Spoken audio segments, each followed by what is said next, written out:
Find the value of, या बोल सकते हैं evaluate the limit x tends to infinity to under root x into में root x plus 3 minus root x, इसे हमें evaluate करना है। ये क्लास 11th लिमिट चैप्टर का क्वेश्चन है।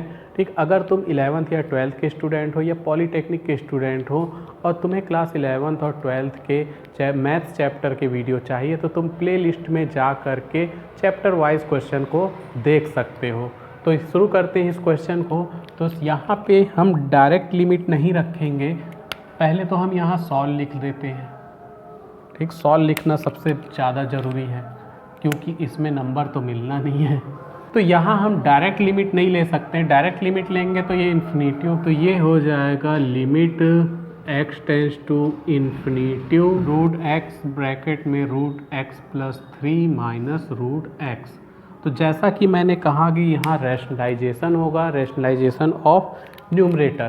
तो न्यूमरेटर यहाँ अपॉन में कुछ नहीं है, 1 है, ये न्यूमरेटर ये डिनोमिनेटर, तो ऊपर नीचे हम मल्टीप्लाई कर देंगे under root x plus 3 plus root x upon में under root x plus 3 plus root x. इस तरह से हमने रैशनलाइजेशन कर दिया न्यूमरेटर का। इसको हम बोल सकते हैं अंश का परिमेयकरण, हिंदी में अंश का परिमेयकरण कहते हैं। तो ये हो जाएगा limit x tends to infinity root x, ऐसे ही है, इसका इससे इंटू होगा। तो यहाँ एक आइडेंटिटी यूज़ हो जाएगी, जो आइडेंटिटी क्लास 8 से तुम पढ़ते आ रहे हो, a minus b a plus b equal to a square minus b square. ये हो जाएगा अंडर रूट एक्स प्लस 3 का स्क्वायर माइनस रूट एक्स का स्क्वायर, ब्रैकेट वैसे ही रहने दो। नीचे जब 1 का इससे इंटू होगा तो under root x plus 3 plus root x वैसे ही रहने वाला है। ठीक, तो रेशनलाइजेशन जब भी हम करते हैं तो ये फॉर्मूले के कारण ही किया जाता है और हमेशा ये वाला फॉर्मूला यूज़ होता ही है। तो अब ये हो जाएगा limit x tends to infinity, ये रूट x वैसे ही है, यहाँ पे स्क्वायर हटेगा और रूट भी हट जाएगा, तो x प्लस 3 माइनस एक्स हो जाएगा क्योंकि स्क्वायर और रूट दोनों हट जाएंगे, अपॉन में अंडर रूट x प्लस 3 और प्लस रूट x। यहाँ ये x से x कैंसल हो जाएगा, जो बचेगा उसे लिख देते हैं, जो बचेगा उसे यहाँ लिख देते हैं।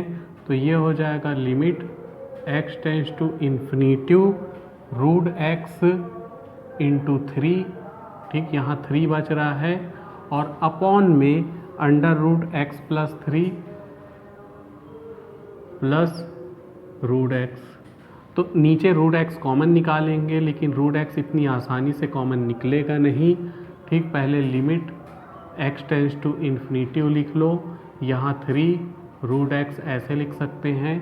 यहाँ पर यहाँ हम ऐसा करेंगे, पहले रूट के ही अंदर x कॉमन निकालो, तो x कॉमन निकाले तो 1 बचेगा क्योंकि यहाँ से x जा चुका है, प्लस 3 बाई एक्स बचेगा।